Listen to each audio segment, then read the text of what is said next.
This is A View from the Bunker. Now, here's Derek Gilbert. Faith, love, and pickleball. Welcome to A View from the Bunker. I'm Derek Gilbert.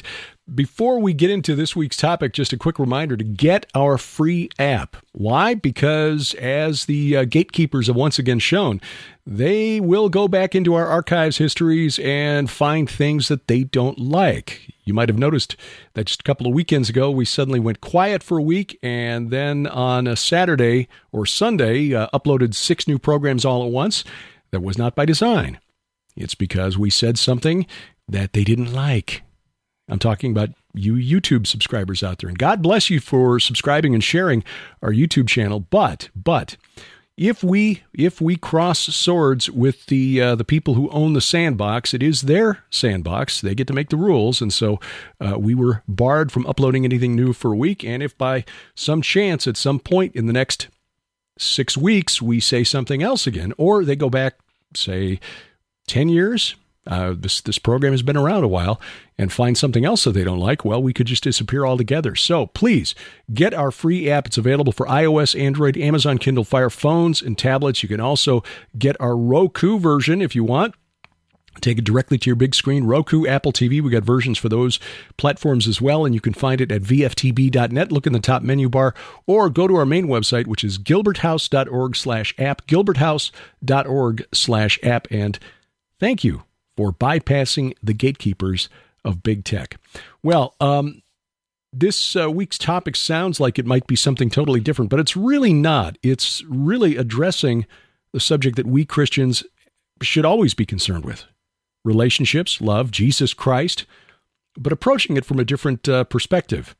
And that's good, because there is no one-size-fits-all template for how we witness and share the love and the faith that we have, the hope that we have in Jesus Christ, and the love that he showed us through his sacrifice.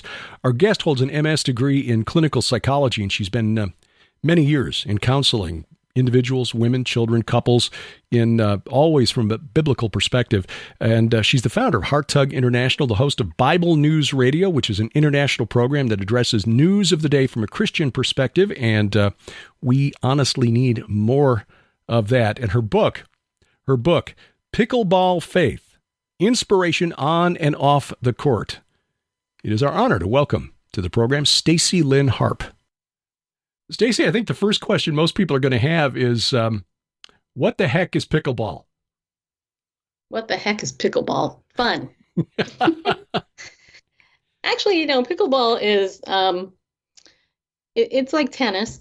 It's like ping pong. It's kind of like the child of both of those things.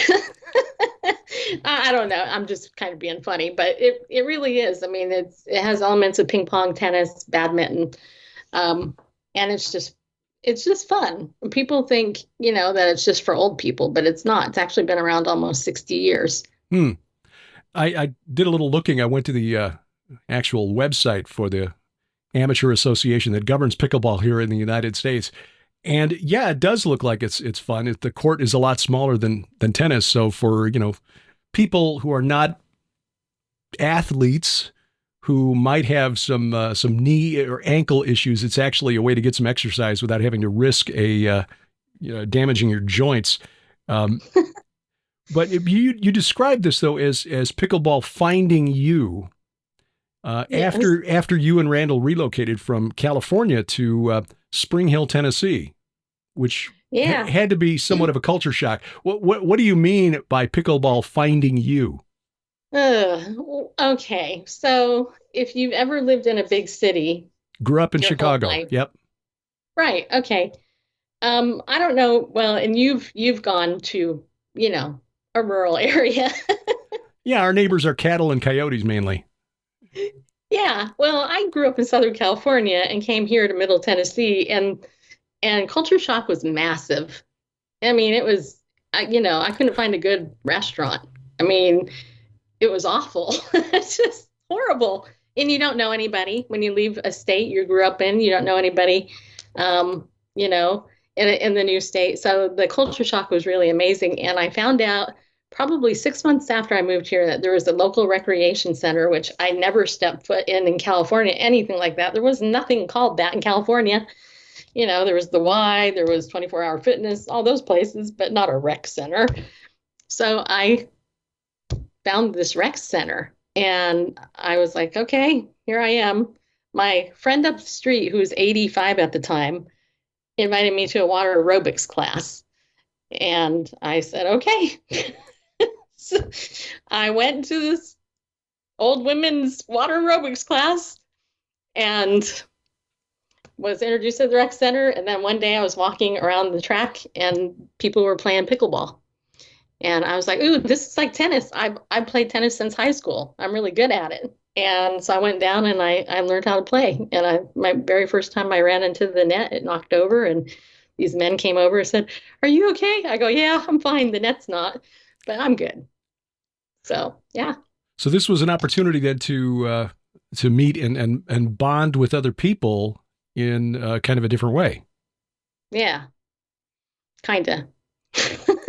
Not in a way that I had expected. I mean, I'm an outgoing person, but I'm also a very introverted person. And, and my goal here, though, Derek, was that I didn't want all my life to be in the church. I didn't want my social life to be in the church. I had this disdain for wanting just to be in fellowship inside the local church. And Tennessee's church, there's literally a church or three on every street, every corner.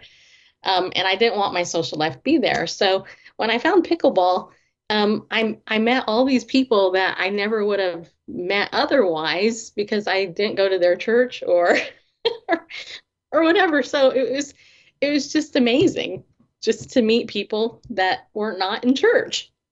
Yeah, and actually I can relate to that. Sharon and I both can relate to that actually, because we have been doing our Sunday morning Bible study since 2014. And in fact, you and Randall helped out one weekend when Sharon was not available. And one of the very early episodes you helped out. But both of us are kind of different thinkers as you and Randall are. And sometimes that can be difficult. And I'm not casting aspersions on church fellowship or anything like that. We were blessed back in Illinois that I went to church with several guys that I sang with in the Barbershop Harmony Society. So it's like, hey, great, we'll just form another quartet. We'll just sing gospel stuff. So that was great for me.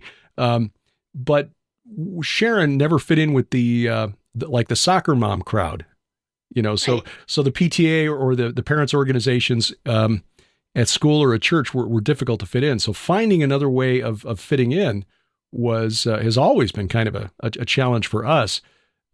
But it's interesting that it was this random thing, pickleball, that brought you in. Now, but outside of a church setting, how does this then allow you to connect in a way where you are able to, fulfill the Great Commission? Well, well, that's a great question because, I actually had somebody else ask me, did you just go to pickleball in order to evangelize people? And I'm like, no, I went to play pickleball in order to exercise because I like to play sports. I've always been very competitive that way. You might not know it from my beautiful muscular physique here, but, I actually am very athletic. I've been I'm a lifeguard. I can swim the full length of a pool underwater, I played tennis for years. And then when pickleball came about, here everybody's a Christian, right? But when you're spending, at the time I wrote my book, I was spending 5 days a week playing. I'd go down for 2-3 hours because there was a wait. You have to wait between games. And so between those times when you're seeing people every day or 4 or 5 times a week, you develop relationships. And some of my funniest conversations were with other people, and we would sit on the bench while we were waiting, and people would bring up questions like, well, what about Noah? How did he get all those animals on the ark? Really benign stuff to somebody who's understands scripture, but to most Christians you talk to, they are completely clueless. Just about basic stuff you should really know. So So this was a way then of developing a community in sort of just a non-traditional way. Yeah, what was interesting about that is that I came up with the idea to start a Facebook group for Spring Hill, because I wanted a way to connect with the people that I knew. And we have almost 200 people in that group now, just to give you an idea. And I live in Little Hick Town here, right?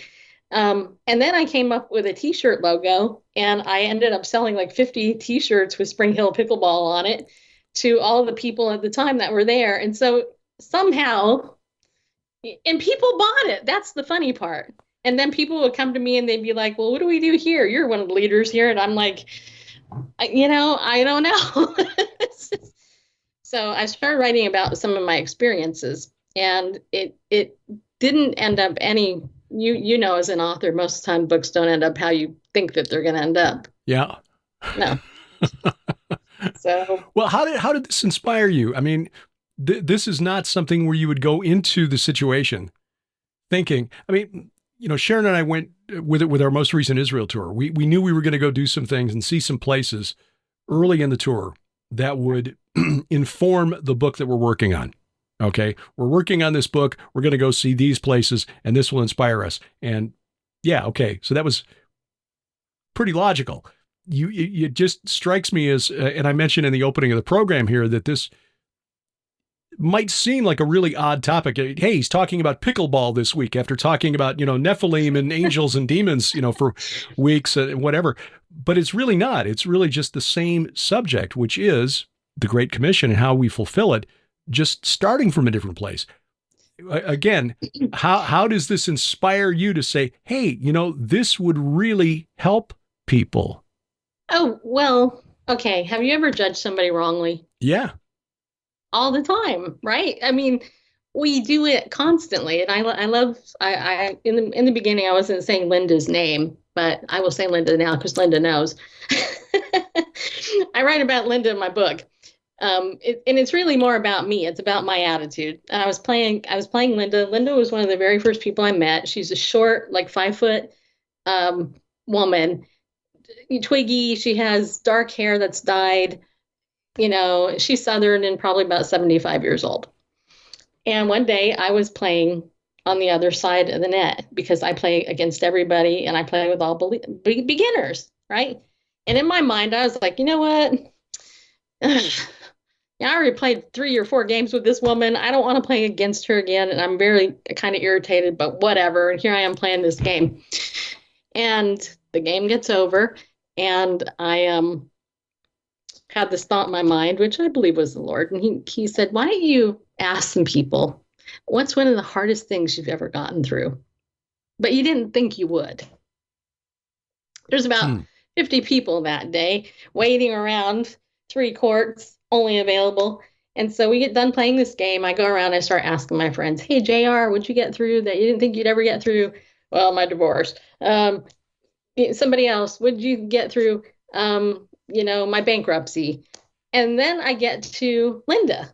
So I walk up to her and I'm like, I'm short and I'm rounder. And I went up to her and I said, so Linda, what's one thing you got through that you never thought you'd get through? And without a beat, she says to me, learning to walk again twice. Oh. Appropriate response, right? Yeah, yeah. Yeah, that's the response I was hoping for. And inside my head, I was like, mm-hmm. So I said to her, I said, really? So what happened? She said, well, when I was a kid, I got ran over by a car. And when I was older, I learned, I fell off a horse.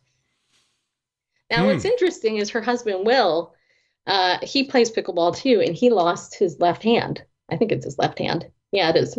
Or maybe it's his. Anyway, he doesn't have one hand. He's a great pickleball player, though, too. And I don't know what his story is, but he's, the husband of her. And what that really taught me and the Lord taught me was, look, everybody has a backstory. Here I am judging Linda, thinking, oh, what a pain in the butt. Ugh. I have to play her. And then I asked that one little question, and I learned that I'm literally playing with a miracle as opposed to a menace in my head. And so as I thought about these things, I started to write them down. And then one afternoon, another friend of mine came up to me. She had a cupboard pie. And I don't even know what a cupboard pie is. I'm not Southern, but whatever. She came up to me and she said, "Hey, we're trying to raise money for the Philippines. Would you give some money to support? We'll give you a cupboard pie." And I'm like, "No. You know what? I'm not interested." Now, I know to know me is to love me, right? But that day, I was feeling a lot of self-pity and like in my mind going, "You know what? Nobody cares about me or my ministry and blah, blah, blah." And I wanted to set a boundary. And so I said, no, I wanted to see if I could just say no. And I said, no. And she says to me, "Not even $1?" And I'm like, "No, not even $1." And she's like, "Wow, I'm so sorry." And she walked away. I go out to play the next game of pickleball. And as I'm playing and hitting the ball, our loving Father is saying, "Hey, you know that $20 you have in your backpack that's in your car that you're saving to go out to lunch with some people? Go get it. Give it to her." I'm like, oh, man. So I'm playing this whole game and I'm arguing with God, right? I'm like, ah. And so at the end of the game, I'm like, okay, I'm done. I walked out to my car. And then as I'm walking out to my car, the Lord, as loving as he is, he says to me, "You know those greenies that you've been getting from Alex for about 2 years? Greenies are those dog treats that, are really expensive. You give to Grover. I live in Tennessee. Mars is here. They're created there. And Alex worked there. And anyway, long story short, I'm like, yes, yeah. Lord's like, "How much do you think that saved you?" I'm like, "A lot of money." So I'm walking down it feels like a mile to get to my car to get the money. I'm just like, I know, that's the point, So I get to the car and I get my money and I'm by this time I'm actually crying and I'm like, "Lord, I'm so sorry. I'm sensitive." I walk back into the rec center and I interrupt this friend's game. She's in the middle of the game and I walked up to her and I looked at her and I said, "Here's $20. And I want you to know that I'm really sorry. The Lord just disciplined me and told me I was a brat." And she looked at me and she's a believer. She looked at me and was like dumbfounded, like, what the hell just happened? And I said, "I'm so sorry, I gotta go." And so that's what my book's about. It's about things like that. And really it's about the sanctification process that we're all in, but nobody ever talks about. And I will tell you that the feedback that I've gotten from my local friends who've read it, has been anywhere from, "You know what, how did you know I think that?" to, "You know what, I'm lonely too." Even unbelieving friends of mine have read my book because it's not packed with scripture. It wasn't intended to be a Bible study, but people are using it that way. But unbelieving friends have come to me after they've read it and they said, "I loved your book." And I'm like, okay. I was so afraid to publish it because it's so vulnerable. You make a statement early in the book that might surprise some folks, because I think most of us here in the Western world like to think we're all, here in America, like to think that we're all okay. Hey, we're doing fine. We've got, stuff. And when we're not feeling fine, we can drink stuff or take stuff that'll make us feel fine so that we're not dealing with our stuff. But you just come right out and say, "I'm convinced that most people are lonely." Was that based on your observations of the people that you encountered when you joined this pickleball community? Not totally, but I think it's just based on culture in general. I think we're some of the most connected people technology-wise, but we're the most disconnected, really.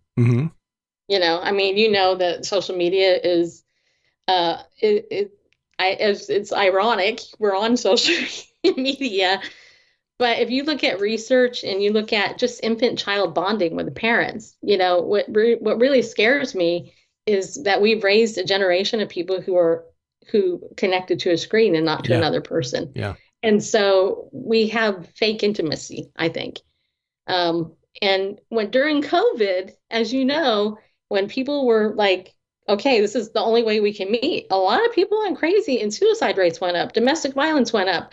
My background as a therapist, I was, just going, no. And I was in a lot of network meetings during those times, talking to distressed fathers who are like, I'm at home with my wife and kids, and I'm about ready to kill these guys, you know. So I think the loneliness aspect has been prevalent for a very long time. It's just that certain things bring it out. And, it's interesting. I just saw some other research from Dr. Daniel Amen, who actually taught at Vanguard, where I went to college. And he was talking about how people who play pickleball and racket sports actually tend to live longer and they're healthier because our psychomotor ability with our brain and reflexes, it keeps our balance good and all this other stuff. So the social aspect of a sport, plus for you and me as we get older, I mean, I'm going to be 55 this year. You're a kid. I know. Well, Randall just turned 59 a couple days ago, but but my parents didn't exercise. So our generation, at least me, Gen X, it's definitely there is a thing. And not only that, but when I was in grad school 20 years ago, I was telling people back then, internet addiction, porn addiction, all that was going to be rampant, and people laughed at me. Mm-hmm. But now look at us. Oh, sure. Yeah. This idea then of you mentioned the connection between the brain and our motor skills and our actual overall health, both physical and emotional and spiritual. You deal with the subject of the mind or mindset in the book. Yes. And specifically relating it to pickleball as, the beginning player mindset versus the tournament player mindset. How do you transfer that into the idea of relationship, community, love, and witnessing even? Well, I translate it this way. It all comes down to the community and how people get along, right? So the beginner mindset in pickleball is basically, when there's a new person, like today I played with a 13-year-old kid. He was my partner, taller than me. He could hit the ball good, but he wasn't, he was new. And so obviously I'm not going to yell at him or say, dude, whatever that, you be nice to the people. There are some old people, I'm talking in their 80s, that come and they learn this game. And you got to ask yourself, why would somebody so old want to learn how to play pickleball? Why do you learn anything after you're out of school? Really, for any serious reason versus the tournament, in my book, the tournament issue has more to do with the fact that the tournament players didn't want to play with beginners because they weren't as good. Well, as the Lord would have it, my book here, Stephanie Lane, she is a 3-time U.S. pickleball national champion, and she's a Christian. And just to show you how God's hand was in this book, what cracks me up is she actually showed up to play pickleball on my birthday, like when I turned 48 or something. And I didn't know who she was, but everybody else did. They're like, oh, I can't believe Stephanie's here, blah, blah, blah. And I'm like, who are you? And she, let's just play pickleball. I'm like, okay. So she played, and she's like, you got quick hands. You're doing great, blah, blah. Versus other people who are like, you know what? I don't want to play with you. First of all, you misjudge somebody by how they look. Just like in tennis. It's not a game about speed. It's a game about placement. Mm-hmm. If you can place the ball, you can make the other side run around. I actually witnessed that today, and I was laughing because the 2 old people on one side were making the kids run around because, and I'm like, because you're not doing it right. So I basically caution the tournament player, and I say, look, you need to play with beginners so that you can teach somebody new. And then eventually those players will get better. And then you pass on, be nice to each other. This is, and this is a picture of what we in the church are missing, where we've been raised in a culture that does not respect the wisdom of our elders. And you know, and I say this as one who's just suddenly realizing I'm the same age as old people, but so Right. yeah, talking to my sister last week, and she was laughing about how she and my brother-in-law realized that all their friends, including them, are now talking about buying retirement property. Like, ugh. But seriously, we have a culture that tends to look at old people as our elders, I should say, more respectfully, as people with wisdom from which we can learn, and vice versa. Sometimes you find the tournament level players, those who've acquired a lifetime worth of wisdom, looking at kids and just saying, you kids today, yeah, instead of taking the time to mentor them. But there needs to be some give on both sides, and I would say that this would probably be the same in pickleball. If you're a beginner, don't be afraid to get your head handed to you by a more experienced player, but at the same time take the opportunity to learn. Yeah, well, I will tell you, when I first started, there was a guy named Phil, and Phil knows, so it's okay, I can say Phil. Phil bullied me big time. Nice guy off the court, royal jerk on the court. Okay. I mean, he would tell me, you know what, get off this court, you're not good enough. And I watched him like literally slam things and blah, blah, I mean, just treat newbies like, and everything in the maternal part of me wanted to strangle him, In like, Christian love. In Christian love, because, he should know better. I mean, it's like, he's my age, look. But I will tell you, what's interesting is after a while, he got known as being the jerk, and my friend David Hart, who actually wrote the foreword to the book, mentored Phil a little bit and, kind of took Phil under his wing and tried to get Phil to kind of like knock it off a little.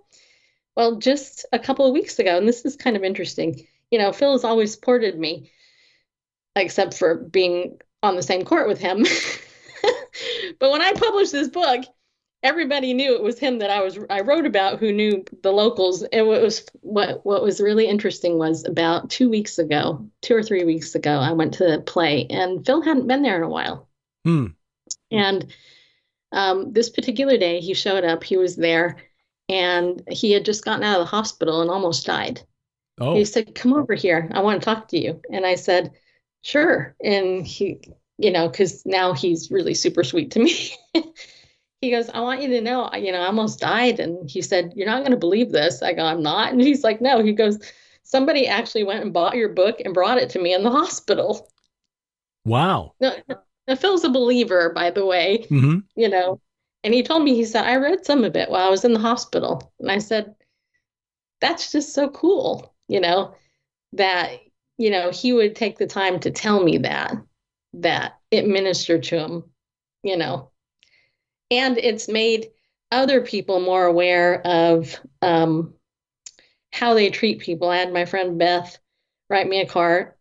She's a Catholic, and she said, "You know what? I don't want to be dirty rice." Because I write about Dr. Thomas Emoto's rice experiment. Are you familiar with that? No. So this is, it's controversial, but basically this doctor, he decided he was going to put rice in 3 different jars. One that said love, hate, and ignore. And he put white rice in each one. And then he spoke words of love to the love, hate, and he ignored the other one. And the rice changed colors. So the ignored one and the one spoke the hate turned black, while the one with love words it remained white. Mm-hmm. And the idea, a lot of New Agers will say, "Oh, well, see, that's proof that you can speak things into existence stuff." Well, this doctor did this experiment with rice, but he also did it with ice, frozen ice. Mm-hmm. I guess that's the only way ice is, right? Frozen. But he spoke the same type of words, and under a microscope, he could see the loving words. It was like a snowflake, and the harsh words were like jagged. So I quote Ephesians 4:29 in my book, which says, "Let no unwholesome word proceed out of your mouth, but only such a word that's good for edification, according to the need of the moment, even on the pickleball court." So that will give grace to those who hear. And that includes you, right? You hear your own words. And so, I've had friends say, you know what, I was in a tournament and my partner sucked and I lost because they were awful. How do I deal with it, Stacey? Mm-hmm. And I said, well, how would you deal with it? Did you read my book? So you would think that adults would know this stuff, right? But I'm telling you, there are a million life lessons in sports. And it just so happened that pickleball is the one that the Lord used me with. So. You talk about God dealing with you. You mentioned that earlier on, but you also in the book write about the power of prayer during pickleball. Now, I presume you're talking about something more than, oh, Lord, let me make this next shot, and I promise I'll, ...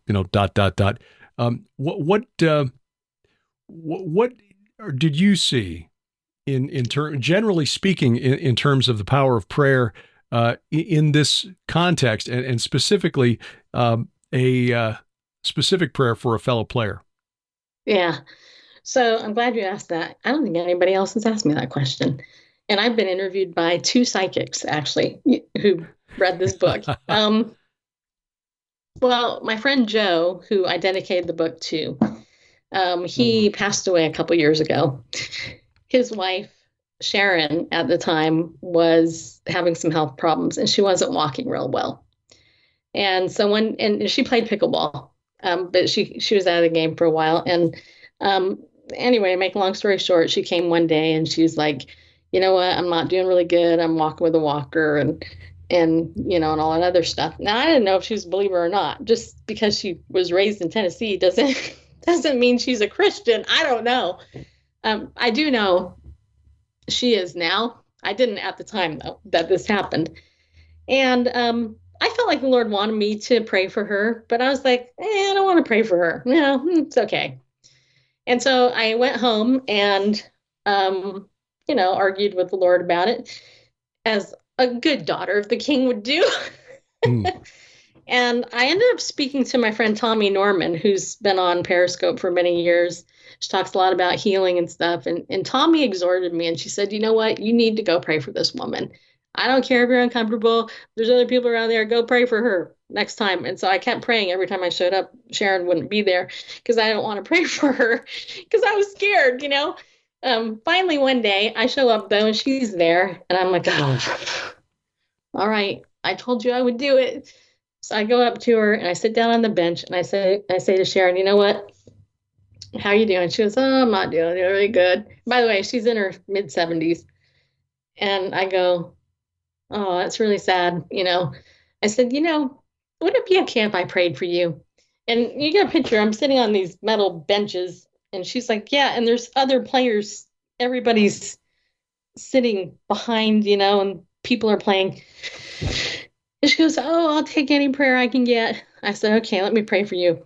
And so I put my arm around her and bowed my head and prayed something like, Lord, please heal Sharon in Jesus' name. And afterwards I said, Sharon, I want you to know that Jesus loves you. And I just prayed for you in Jesus' name that you're going to be healed.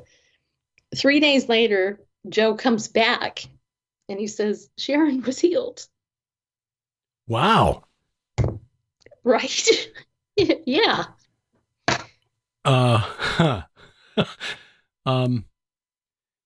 What was your reaction at that point, Lord? What would have been if I had prayed when you first asked me? I mean, what went through your mind? What went through my mind was, honestly, are these guys Christians? Because I had this, I didn't know. I was more wrapped up in me than anything. And that's really what this stupid book is about. But my book is about. It's about just learning to be obedient and go, you know what? This isn't all about you. God can use whatever. And I will tell you that my friend Mia, I write about her in my book too, because you asked about the ministry aspect. Well, your listeners know, most of them or some of them.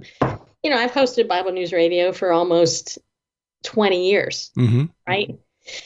And, the heart of an apologist or an evangelist, that's, what I have because I want people to know the Lord. I want Christians to be encouraged in their faith. And well, my friend Mia came to the Lord through the show. She's a life flight paramedic. In fact, she gave me a really cool life flight paramedic thing. When she came to visit me, I had this complete stranger come to my house. She lives in Ohio. And long story short, discipled her through the internet. And about 2 or 3 years later, we were talking about baptism, and she wanted to get baptized. So she drove down from Ohio to here to Tennessee because she wanted, well, me and Randall had been, mentoring her for a while. And basically, I said, do you want Randall to baptize you or do you want me to baptize you? She said, I want you to do it. I said, okay. So it's kind of like fall, and we had nowhere to baptize her, but she also wanted to learn how to play pickleball. So the weekend she came down, I took her to the pickleball, to the rec center. We prayed ahead of time up in our bedroom and asked the Lord to give us a special blessing. Just because she drew.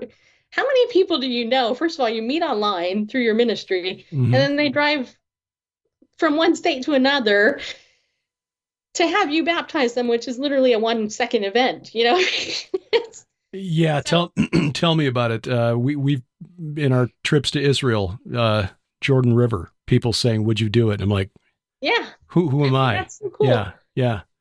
So we prayed this special prayer, and then we went and played pickleball, and then we went into the pool. And we actually put this on Periscope at the time. We live streamed it. And I prayed for her, I baptized her.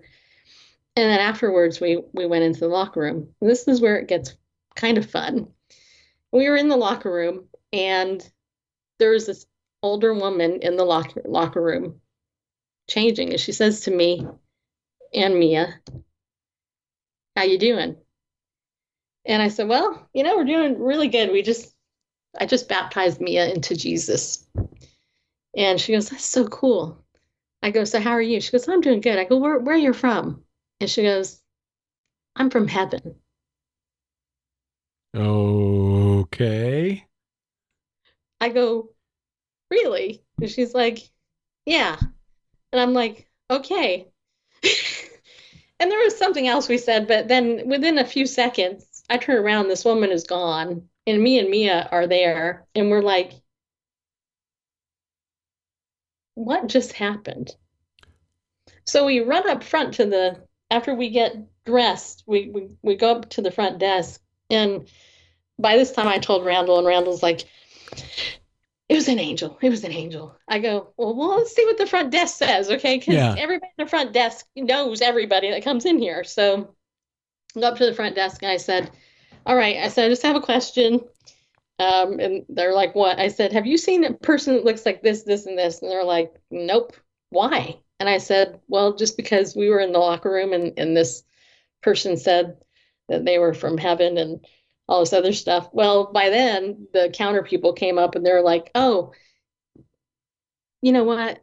There's a lot of weird things happening here today. That must have been amazing. Like, okay. Okay. So like, okay, well, yeah, just one more weird thing for mark the calendar for the. They didn't see anybody come out or go in who matched that description. Nope. Small enough town they would have known if it was somebody new. Yep. Hmm. And where my theology comes into play here, though, is nowhere in Scripture do I ever see a female angel. Yeah. But God can do whatever the heck He wants, I guess. But well, certainly there were Elohim that manifested as female. I mean, some of the most popular fallen angels in the pagan realm throughout history. We talked before this program began about Inanna, Ishtar, Astarte, Aphrodite, Venus, same entity, different names, Artemis, another manifestation of this particular entity. So, just because we don't see, the only ones mentioned in the Bible are Gabriel and Michael, but presumably, even though in heaven they neither marry nor give in marriage, when they manifest amongst us, there's nothing that says they only do it in this form. It does say in the book of Hebrews that we have entertained angels unawares. Well, yeah, I believe that was an angel. And Mia did too, and it's just like the whole circumstances of that day were just, and again, it's tied to pickleball in this roundabout way, but it really has to do with the ultimate point of my book, which is the relationship with Jesus is the cure. It's there's so much that we do in our daily lives that we don't realize God's using us, like in the way we get used, as evidenced by these stories that I've told in the book, which is a little book, but yeah, I saw some of that when I was in outside sales, and I had a wiser brother in Christ, an older fella, tell me, it's like, look, I know you're frustrated in outside sales. Sharon and I had been doing the podcast, and we had started doing the Gilbert House Fellowship, our weekly Bible study, also as a podcast. But it was always evenings and weekends because that's all the time that I had. I was out there, on the road 5 days a week. He pointed out to me something that had not occurred to me. He said, you have a ministry wherever you are. And I began thinking, oh, yeah, the conversation about Bible prophecy with the guy I talked to in, such and such a town last week, or discussion about with another fella about a niece that was having a very, very difficult time in her life. Things like that don't occur to you. It's like the joke about the Baptist preacher who's praying to God to be saved from the 500-year flood that's sweeping through his town, and as he keeps climbing to the attic and then the roof of his house, and a boat comes along from get in, Pastor. No, the Lord's going to save me. The Lord's going to save me. A helicopter comes by. Lord's going to, and finally he perishes in the flood. And upon reaching heaven, asks the Lord, "Why didn't you save me? I sent you a boat and a helicopter. What else did you want?" We're looking for the heavens to part and this beam of light from the heavens to shine down on with the choir of angels. Instead of, hey, look, it's this person who needs help is right in front of you. I will tell you, a couple of weeks ago in our pickleball community, one of the women who I don't think is a believer, her daughter has cancer. And our group of women said, hey, let's do something for her. And within like a day or two, raised $600 to give to her, and it's that community that, we see things in church. Church is supposed to do that. But here I see the church acting like the church outside, quote, the church, and there's people though who are being ministered to in that way. And, Derek, it's interesting. I never dreamed that I would be asked to lead a Bible study, but I've had people from other states contact me and say, hey, will you come and speak to my church virtually? How are we supposed to start a pickleball ministry? And I'm like, I don't know. That's not what I'm about. Just so you know, this is, I've had other people say, where's the Bible study companion book that goes with this? I said, I don't know. Maybe it's in my head, I guess. I don't So you just don't know, right? There are all kinds of verses, though, that would be really appropriate for that. I've just been communicating with somebody who was asking me a question about the courts of heaven. So maybe that's the place to start. Enter his courts with thanksgiving and praise. There you go. The pickleball courts. Yeah. I actually asked a friend of mine, wouldn't it be cool if Jesus played pickleball with us? Do you think he'd let us win? I don't know, but yeah. You use a phrase in the book, pickleball faith. How do you define that? So pickleball faith was actually the title that came to me because it's about my faith. It's about me working out my faith. And I actually, believe it or not, I had people in some of the big popular pickleball groups. When I put that title out there, I had a couple of atheist pickleball players attack me, start mocking me because of the title. They didn't read it. My friends locally who aren't believers who did read it were like, wow, this book is great. It's not preachy or anything. It's not. It's largely what I've told you already. If I sound like a preacher to you, then I mean, I tell on myself through this whole thing. But so it's about my faith in Christ. That's how the gospel is clearly presented in the last chapter, Pickleball Faith. If people don't want to read about that, then don't read the last chapter, but you can read the rest of the book. You state that the relationship is the cure. What do you mean by that? So when I was in grad school, finishing all my hours to be a marriage and family therapist, I had supervision. And Paul Alexander was my supervisor.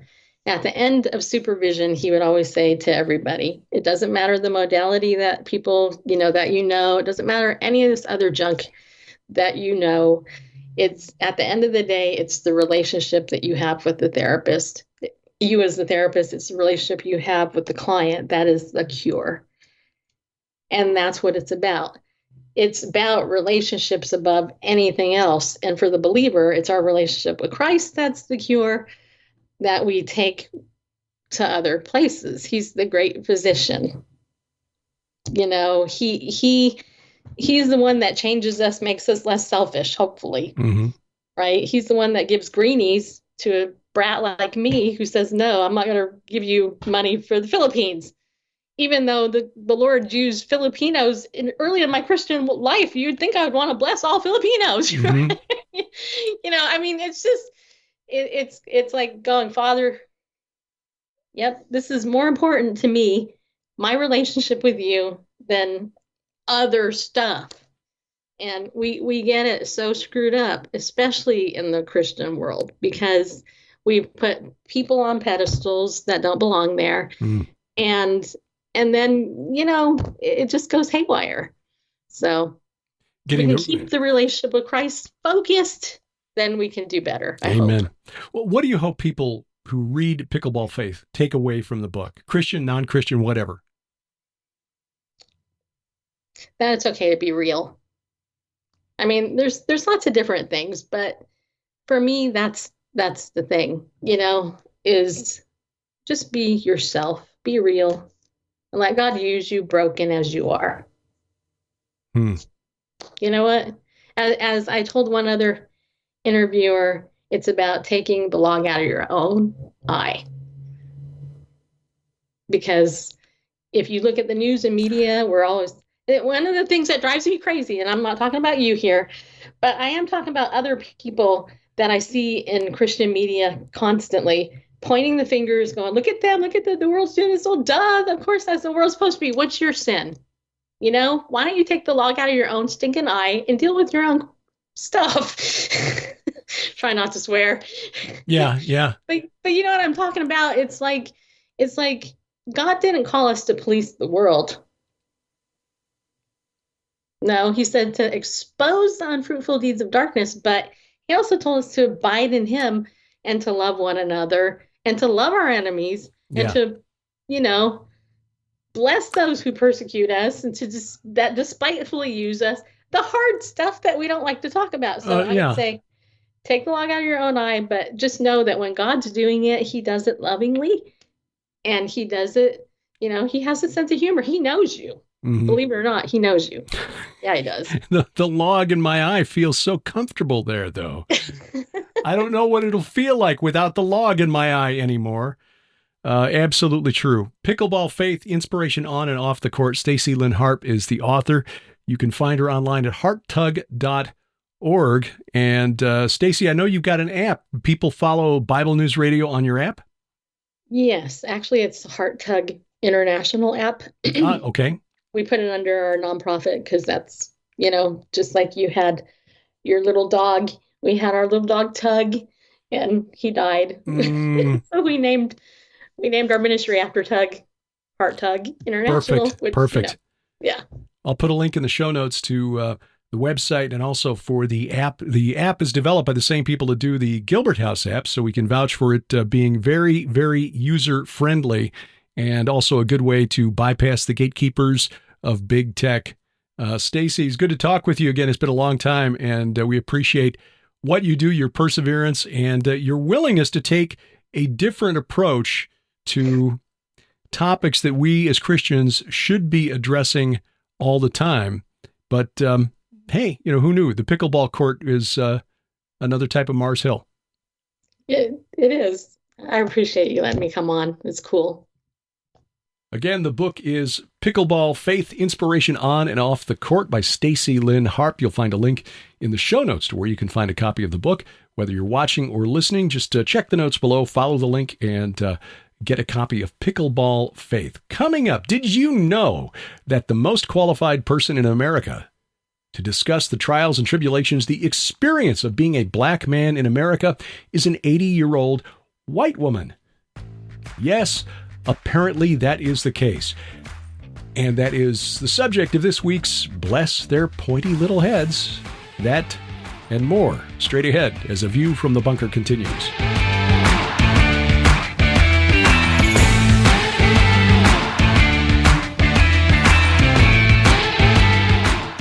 We've recorded a lot of video over the last 8 years, and we're truly thankful that so many of you have been blessed by our teachings, presentations, our travel-ogumentaries of our tours through Israel. But sending videos to other parts of the world can get expensive, so we've now made all of our video content available on demand. Stream our video in full HD with instant access at gilberthouse.org/video. And during the months of May and June, you can save 20% with promo code VIDEO20 at checkout. That's VIDEO20. Video on demand for as little as $3 for 7 days access and 20% off with promo code VIDEO20. But if you prefer DVDs, that promo code works for you too. Log on to gilberthouse.org/store, use VIDEO20 at checkout, and save 20% on all DVDs. 20% off all streaming video and DVDs with promo code VIDEO20 at gilberthouse.org.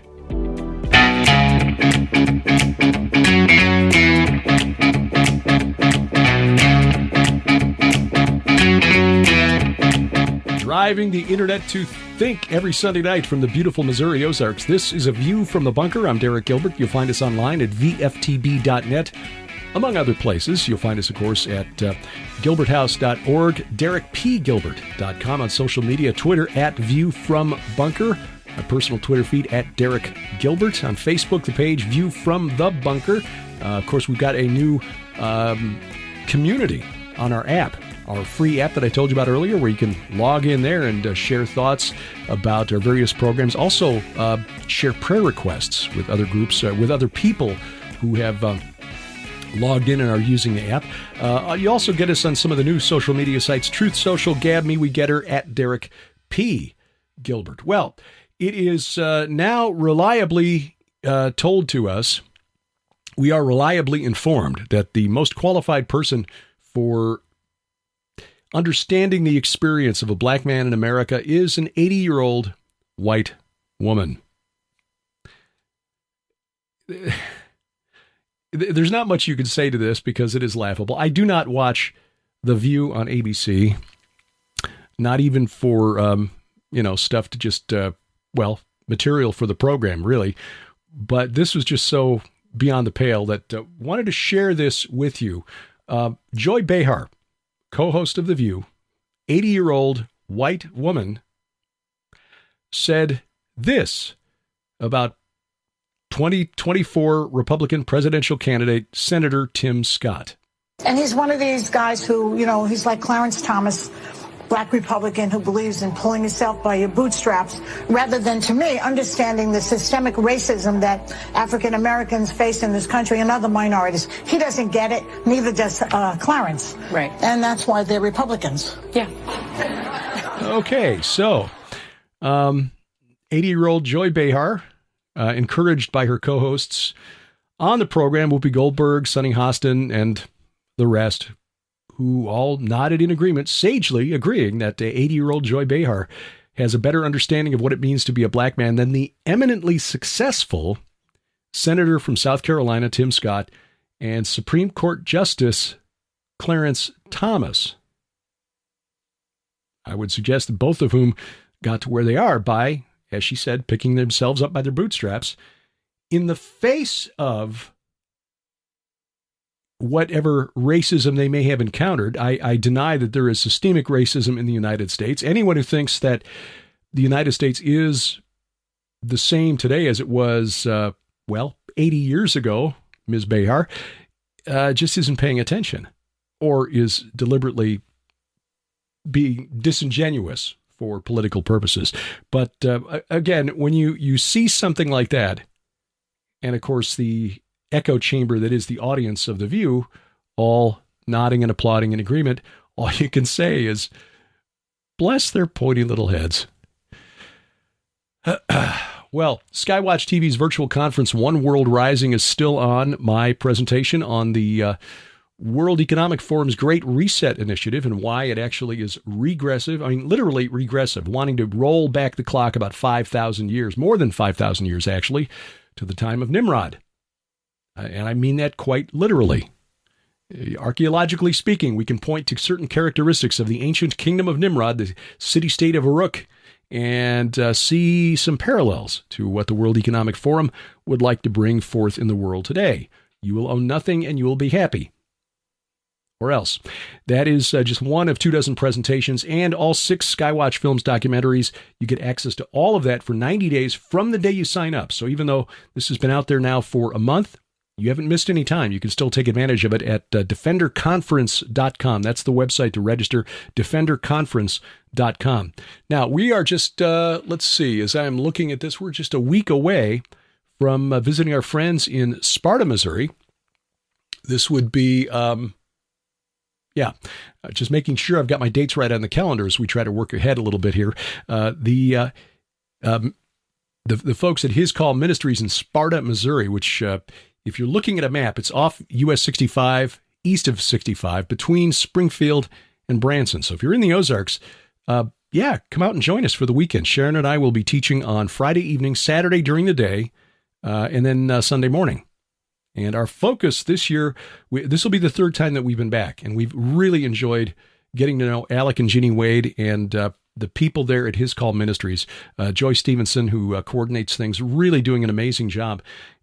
This will be kind of an intimate gathering. They've got room for about 100 people, so make sure you sign up quickly. I don't know how close they are to being full up, but you can find out more online, hiscallministries.com. And again, our focus this time will be on our recent trip to Israel and what we learned there from archaeology. The stones are crying out. The rocks are crying out.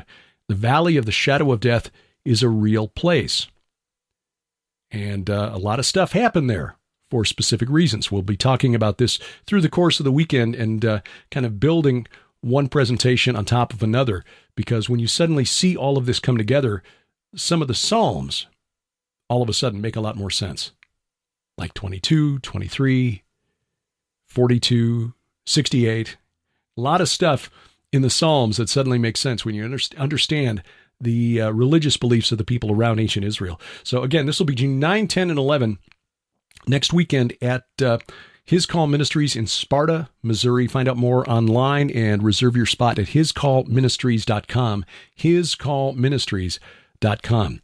Late July, we will be in Ohio at the Go Therefore Conference. This is at the Harvest Revival Center in Brookline, Ohio.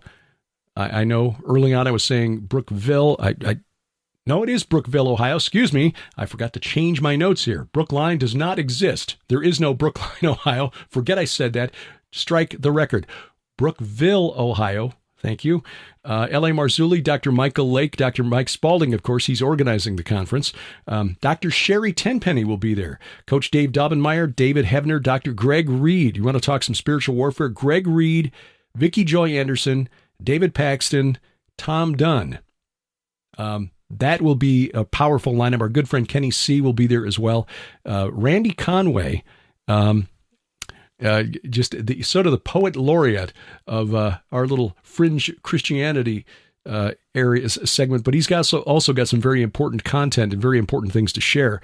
Nathan Brannon will be meeting him, and we hope we see you there as well. This will be a wonderful gathering, July 28th and 29th at the Harvest Revival Center. You can sign up now at GoThereforeConference.com, GoThereforeConference.com. we'll be back in Israel next year. Speaking of Israel and what we will see, what you can see when you join us, and our special guest, Timothy Alberino. This will be March 31st through April 9th of 2024 with an optional 3-day extension over to Jordan. And we encourage you to take that because there are things on the east side of the Jordan River that are very, very significant, both historically and prophetically. And we're going to add some things next year that we saw during our pre-tour expedition this year that we want to add for future tours just because, again, it relates to this long supernatural war between Jesus and the dead. So don't miss it. Gilbertsinisrael.com is the website. Gilbertsinisrael.com.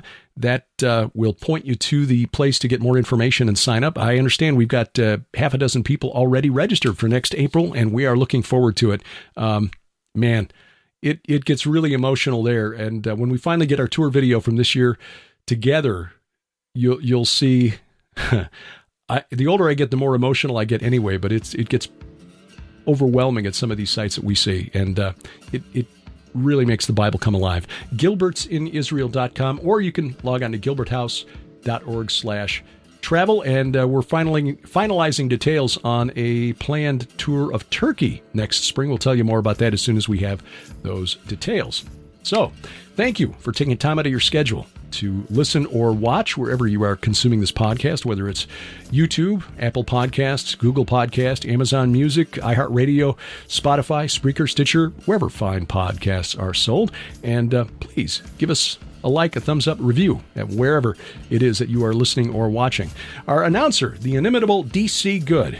And A View from the Bunker is a production of Gilbert House Ministries, released under Creative Commons Attribution, Non-Commercial, No Derivatives 4.0 International License. Remember, we wrestle not against flesh and blood. I'm Derek Gilbert, and this is A View from the Bunker.